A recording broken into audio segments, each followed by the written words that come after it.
नमस्कार बच्चों। आज हम कक्षा 7वीं के सामाजिक विज्ञान भाग 1 इतिहास एवं नागरिक शास्त्र विषय का अध्ययन करेंगे। इतिहास।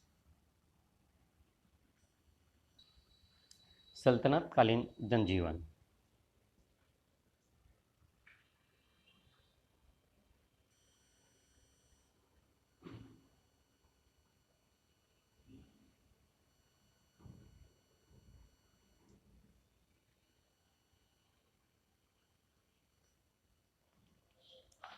पिछले अध्यायों में हमने पढ़ा कि कैसे दिल्ली में तुर्क सुल्तानों का शासन स्थापित हुआ। इस नए शासन का हमारे देश के लोगों के जीवन और संस्कृति पर क्या असर पड़ा होगा, आइए इस पाठ में पढ़ेंगे। नए लोगों का आगमन। सल्तनत के बनने का एक मुख्य परिणाम यह हुआ कि ईरान, इराक, तुर्किस्तान, समरकंद और बुखारा जैसे इलाकों से बहुत सारे लोग भारत आकर बसे। वे न केवल भारत में आकर बसे, अपितु उन्होंने इसे अपना देश माना। इनमें से प्रमुख था अमीर खुसरो। अमीर खुसरो, जिसने अपने आप को हिंदुस्तानी तुर्क कहा, उसने फारसी के साथ साथ यहाँ की आम बोलचाल की भाषा हिंदवी में भी कविताएं लिखी। उसने हिंदुस्तान की प्रशंसा में कई कविताएं लिखी। इसी तरह कई भाषाएं बोलने वाले कारीगर, विद्वान, संत आदि आकर भारत में बसे। विदेशों से बड़ी संख्या में लोगों के इस तरह आने के पीछे एक और कारण था। उन दिनों चंगेज खान नामक मंगोल आक्रमणकारी पूरे मध्य एशिया के राज्यों को हराकर उनकी सभ्यता को नष्ट कर रहा था। उसके भय से इन लोगों ने दिल्ली सल्तनत में शरण ली थी। इन सब लोगों ने अपनी हुनर, अपनी विद्वता और धार्मिकता से भारतीय संस्कृति को और समृद्ध किया। शासक और शासन। सल्तनत काल में सुल्तान ही सबसे शक्तिशाली और महत्वपूर्ण होता था। शुरू के सुल्तान गुलामी से उठकर सुल्तान बने थे। इस कारण उनके बड़े अधिकारी व सेनापति उनसे दबकर नहीं रहना चाहते थे। लेकिन बलबन, अलाउद्दीन खिलजी आदि के समय तक सुल्तान राज्य का सर्वेसर्वा बन गया था। बड़े अधिकारी व सेनापति, जिन्हें अमीर कहा जाता था, उन पर सुल्तान का पूरा नियंत्रण बन गया। इस तरह सुल्तान निरंकुश शासक बन गए। इससे पहले भारत में कई छोटे छोटे राज्य थे, अब उनकी जगह एक बड़ी सल्तनत बन गई। लेकिन पुराने छोटे राजा समाप्त नहीं हुए थे। वे सुल्तान के अधीन जमींदार बनकर रहने लगे। पहले राजा के अधिकारी उनके रिश्तेदार होते थे और उनका पद प्रायः वंशानुगत होता था। लेकिन अब सुल्तान का अधिकारी कोई भी हो सकता था।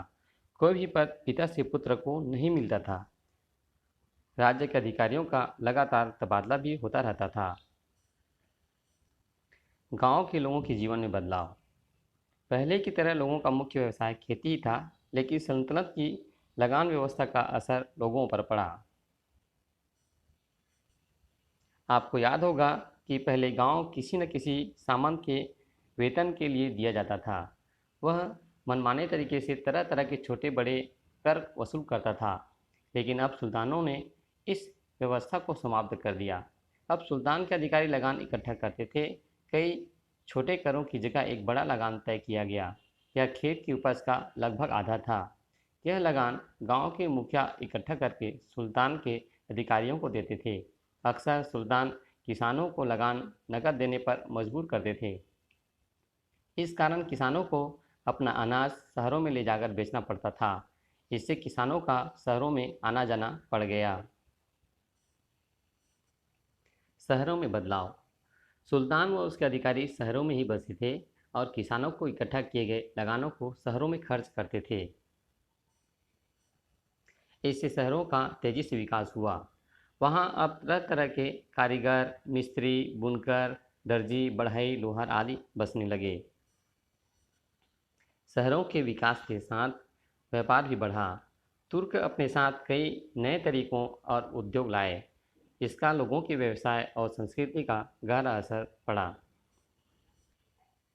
मध्य एशिया के कारीगर जो तुर्कों के साथ भारत आए। इन्होंने नए इमारत बनाने के कई नए तरीकों को भी साथ लाए। उनमें से महत्वपूर्ण थे जुड़ाई में चूना गारे का प्रयोग, मीनार, गुंबद व मेहराब का उपयोग।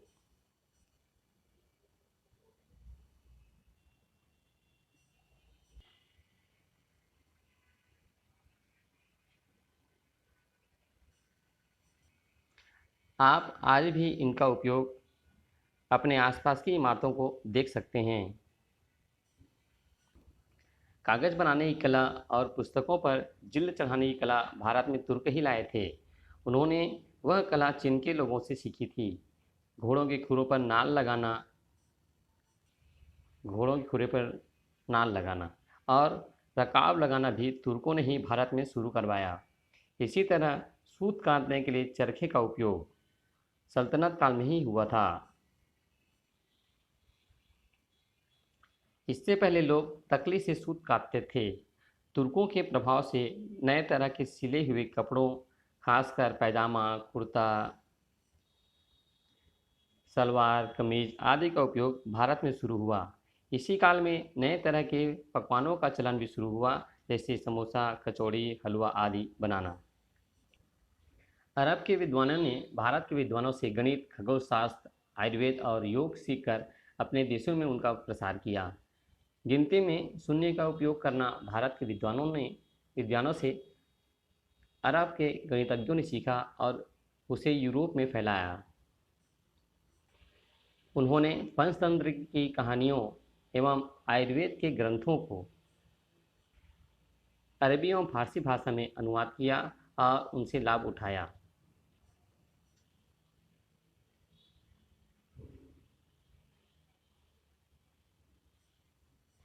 धर्म। सल्तनत काल में इस्लाम धर्म का प्रभाव काफ़ी बढ़ा। भारत में इस्लाम का आगमन कई सदियों पहले हो गया था। यह धर्म पश्चिमी तट पर अरब व्यापारियों के साथ आया था। सुल्तानों ने इस्लाम को काफ़ी बढ़ावा दिया। उन्होंने बड़ी बड़ी मस्जिदें बनाईं।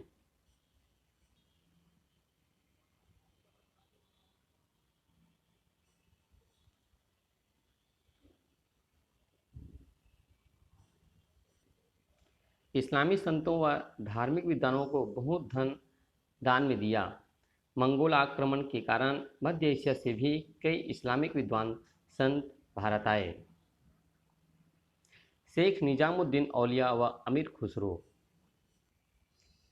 शेख निजामुद्दीन औलिया दिल्ली में रहने वाले एक प्रसिद्ध सूफी संत थे। उनके खानकाह का अर्थात आश्रम में फकीर, मौलवी, योगी, बड़े बड़े अधिकारी, गांव शहर के आम लोग सभी जाते थे और उनसे धर्म की बातों पर चर्चा करते थे। आमतौर पर सूफी संत दो बातों पर जोर देते थे: ईश्वर से प्रेम व दुखी लोगों की सेवा। अमीर खुसरो शेख निजामुद्दीन के प्रिय शिष्य थे। वे एक सैनिक होने के साथ साथ एक प्रसिद्ध कवि भी थे। उन्होंने फारसी व हिंदी का पुराना स्वरूप में अनेक कविताएं लिखी। उन्हें पशु पक्षी, ज्ञान विज्ञान और संगीत के बेहद लगाव था। आपने तबले और सितार की मधुर आवाज़ें तो सुनी होगी। कहा जाता है कि इनका आविष्कार भी अमीर खुसरो ने ही किया था। वह कहते थे, संगीत के प्रति न केवल मनुष्यों बल्कि पशुओं का भी आकर्षण है। उन्हें हिंदवी और हिंदुस्तान से बहुत प्रेम था। उन्होंने हिंदुस्तान की प्रशंसा में कई गीत लिखे। वे अपने आप को तोता-ए हिंद कहते थे। उनकी पहेलियाँ आज भी लोगों की जुबान पर होती हैं। इन सब के प्रभाव में भारत के कई लोगों ने परिस्थितिवश इस्लाम धर्म को स्वीकार किया। इस्लाम एक ईश्वरवादी धर्म है जो एक ही ईश्वर को मानता है। इस्लाम में मूर्ति पूजा वर्जित है और इसमें जात पात, ऊंच नीच आदि भावनाओं के लिए भी जगह नहीं है। इस्लाम में माना गया है कि सभी लोग ईश्वर के सामने समान हैं। सभी लोग मिलकर सरल और सीधे तरीके से ईश्वर की प्रार्थना कर सकते हैं। सल्तनत के बनने तक इस्लाम में कई धाराएं और संप्रदाय बन गए थे, जैसे शिया, सुन्नी, सूफी, इस्माइली आदि। इन सभी संप्रदायों से संबंधित मुसलमान विद्वान व संत भारत में बस गए। सल्तनत काल में इस्लाम व हिंदू धर्म के विभिन्न संप्रदायों के बीच विचारों का आदान प्रदान और मेल मिलाप हुआ। इस्लाम के एकेश्वरवाद ने हिंदू संतों पर गहरा प्रभाव छोड़ा। इसी तरह योग और गीता का प्रभाव इस्लामी संतों पर भी पड़ा। कई संत इस नतीजे पर पहुँचे कि सभी धर्म एक ही ईश्वर की भक्ति की बात करते हैं। वे विभिन्न धर्मों के बीच के अंतर को मिटाना चाहते थे। ऐसे ही संत थे संत कबीर और गुरु नानक। कबीर व नानक जैसे संत ऊंच नीच जात पात का विरोध करते थे, साथ ही सभी धर्मों के आडंबर व पाखंड को समाप्त करना चाहते थे। वे ईश्वर के प्रति सच्चे प्रेम और मानवता के मूल्यों को बढ़ावा देना चाहते थे। छत्तीसगढ़ में सर्वधर्म समभाव एवं सामाजिक सद्भाव की भावना सर्वत्र विद्यमान थी।